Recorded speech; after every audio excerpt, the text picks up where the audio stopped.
नमस्कार, मैं सिमरन और आप देख रहे हैं खबर आप तक। नजर डालते हैं कुछ खास खबरों पर। खबर लखनऊ से है, जहां समाजवादी पार्टी के पूर्व विधायक रविदास मल्होत्रा के घर कुर्की का नोटिस भेजा गया है।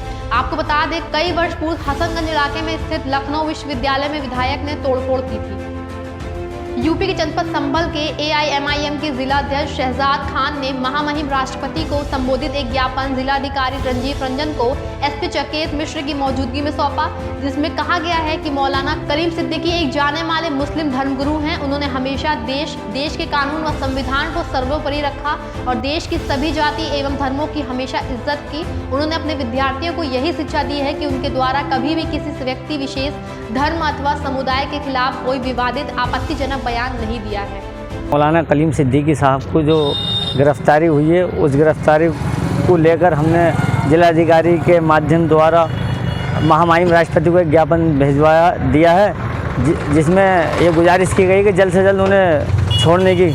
हमने उसके अंदर अपनी कहा कि जल्द से जल्द उनकी रिहाई की जाए। तो उन राजनीतिक पार्टियों ने जो सेकुलरिज्म का झंडा लेकर चलती हैं, उन्हें सिर्फ वोटों से मतलब है।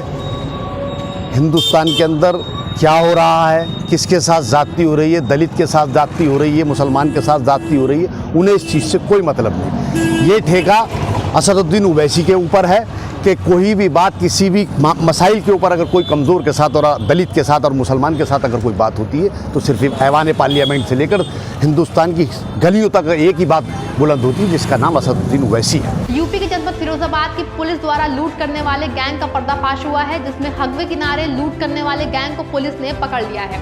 पुलिस की गिरफ्त में आए 4 आरोपियों द्वारा बताया गया है कि ये लोग लूट के मोबाइल आसपास के दुकान पर बेचा करते थे। आरोपियों की निशानदेही पर लूट के मोबाइल पार्ट सहित कुल 35 मोबाइल बरामद हुए हैं। वहीं लूट की 5 बाइक भी पुलिस ने बरामद की है। चोर और लुटेरों का एक गिरोह पकड़ा गया है, जिनके पास से कुल 36 मोबाइल, जिसमें 25 साबुत मोबाइल हैं और शेष मोबाइलों के पार्ट्स इनके द्वारा निकाल दिए जाते थे। और इस प्रकार खरीदने वाला भी पकड़ा गया है, जो इन मोबाइलों को जो है लूट के और चोरी करके लाते थे। और इनका एरिया था इटावा, मैनपुरी और फिरोजाबाद। शेष जगहों के बारे में भी जानकारी की जा रही है, क्योंकि जैसे जैसे मोबाइलों की जानकारी होती जाएगी, इसके लिए सर्विलांस टीम की मदद ली जा रही है। यूपी के जनपद संभल के थाना धनारी क्षेत्र में बीते सप्ताह हुई हत्या का पुलिस ने खुलासा कर लिया है। FIR के बाद जांच के दायरे में आने वाले लोगों को पुलिस ने हिरासत में लेकर पूछताछ की, तो उन्होंने जुर्म कबूल कर लिया। पुलिस ने पकड़े गए लोगों से हत्या में प्रयुक्त हथियार बरामद करने का भी दावा किया है। 9/2021 के दिन ग्राम बहीपुर में स्थित एक मंदिर में, उसके प्रांगण में लेटे हुए एक राजेंद्र सिंह की गोली मारकर हत्या की गई थी। इस मामले में पुलिस के द्वारा FIR पंजीकृत करते हुए बॉडी का पोस्टमार्टम व अन्य कार्यवाही कराई गई। आगे जब पूछताछ हुई और तफ्तीश हुई, उसके आधार पर आज एक भानु प्रकाश, ये मृतक का बेटा है, इसको आज गिरफ्तार किया गया है। इसके पास से आला कत्ल मतलब एक तमंचा देसी बना हुआ तथा साथ में कुछ कारतूस बरामद किए गए हैं। लखनऊ के प्रसिद्ध घंटाघर पर नगर निगम जोनल अधिकारी बिन्नो रिजवी ने निरीक्षण किया तथा लगातार बढ़ रहे डेंगू को देखते हुए साफ सफाई भी करवाई और आदेश दिया कि ये पर्यटक स्थल है, यहाँ पर लोग आते जाते रहते हैं, इसको देखते हुए साफ सफाई का विशेष ध्यान रखिए। यूपी के जनपद प्रतापगढ़ में संगीनपुर ब्लॉक में भाजपा और कांग्रेस के समर्थक कल्याण दिवस कार्यक्रम के दौरान आपस में भिड़ंत हो गई और थोड़ी देर में दोनों समर्थकों में जमकर मारपीट भी हो गई, जिससे ब्लॉक में कुर्सियां और कई वाहन भी क्षतिग्रस्त हुए हैं। यूपी के जनपद संत कबीर नगर में पिछले कई दिनों से बाढ़ की विभीषिका झेल रही घाघरा के दियारे की आवाम सरकारी सहायता से वंचित है। सरयू की धारा की रफ्तार से तुर्कवलिया अशरफपुर बंधे पर खतरा मंडरा रहा है। बार बार अधिकारियों को सूचना देने के बाद भी बंधे की सुरक्षा के लिए कोई प्रयास नहीं किया जा रहा है। लोग बार बार मांग करते रहे, सरकार की उदासीनता के नाते आज ये स्थिति झेलने को मिल रहा। हो सकता है आज रात विरात बंधा कट भी सकता। आज ही हैसर ब्लॉक में मंत्री जी की मीटिंग थी, उस मीटिंग में भी मैं 5 सूत्री मांग दिया हूँ। पहला मांग यही है कि बिड़हर घाट के पूरब, पुल के और उत्तर ठोकर लगा दिया जाए, ताकि तुर्कवलिया नायक और गायघर दक्षिणी कटान जो है बंद। यूपी के जनपद संभल में शनिवार को जिलाधिकारी संभल रंजीव रंजन व पुलिस अधीक्षक संभल चकेत मिश्र द्वारा थाना समाधान दिवस के अवसर पर थाना हयात नगर में जनता से संवाद कर जन समस्याएं सुनी गई।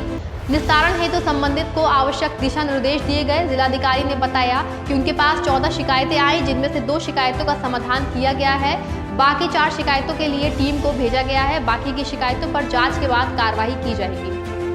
समाधान दिवस में अभी तक कुल 14 शिकायतें आई हैं, उसमें से 2 का समाधान हो गया, यहाँ से 16 करके जा रहे हैं। 4 प्रकरण में अभी हम लोगों ने टीम भेजा है और शेष को जो जांच करके कार्रवाई करने के लिए कहा गया है। यूपी के जनपद आजमगढ़ में बारिश का खामियाजा अब जिला अस्पताल के मरीजों को भी भुगतना पड़ रहा है। डिजिटल एक्सरे मशीन व सोनोग्राफी मशीन खराब होने से मरीजों को निजी पैथोलॉजी पर जाना पड़ रहा है। दोनों मशीनों की जरूरत अब अस्पतालों में सामान्य हो चुकी है। पेट संबंधित परेशानियों के लिए सोनोग्राफी तो हड्डी फ्रैक्चर होने पर डिजिटल एक्सरे की उपयोग होती है। मरीजों को जाँच केंद्रों के चार्ट सुनाकर ही उन्हें बुखार आ जाता है। और एक बाबा हैं यहाँ जीएनपुर रहने वाले हैं, उनका सिटी स्कैन कराने के लिए हम लोग आए हैं। लगभग 2-3 दिन से दौड़ रहे हैं और हमारी बात एसआई साहब से भी हुई है। एसआई साहब कह रहे हैं कि मशीन बिगड़ी हुई है, जब बनेगी तब सिटी स्कैन होगा। फिर जब यहाँ पे आए हैं तो ये कह रहे हैं कि लाइट कट गई है, 2 घंटे में भी सही हो जाएगा, 3 घंटे में सही हो जाएगा।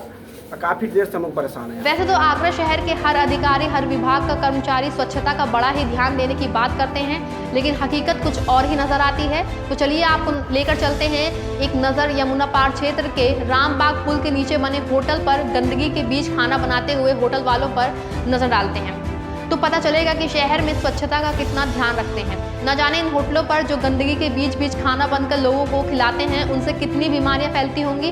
अब सवाल ये भी है, ऐसे लोगों पर नगर निगम अधिकारी व पुलिस प्रशासन भी ध्यान नहीं देता। ऐसी तमाम खबरों को देखने के लिए देखते रहे खबर आप तक।